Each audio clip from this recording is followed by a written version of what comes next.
అద్దం పగిలితే శబ్దం వస్తుంది, కానీ గుండె పగిలితే నిశ్శబ్దమైపోద్ది. వేదన కలిగితే, బాధ కలిగితే మనసులో ఉన్న మనుషులకు చెప్పుకోగలుగుతాం, కానీ మనసులో ఉన్న మనుషులే గాయాన్ని రేపితే ఇంకెవరకు చెప్పుకుంటామండి? అంటున్నారా నేను చెప్పే మాట?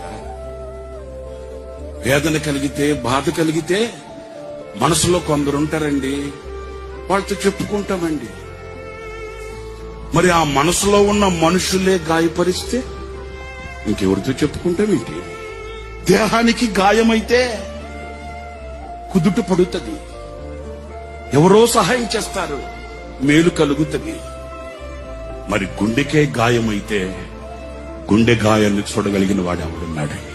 ఆ గుండెకు కలిగిన గాయమే ఒక గేయం. ఆ గేయమే ఈ సంవత్సరానికి మనందరికీ ఒక పాట.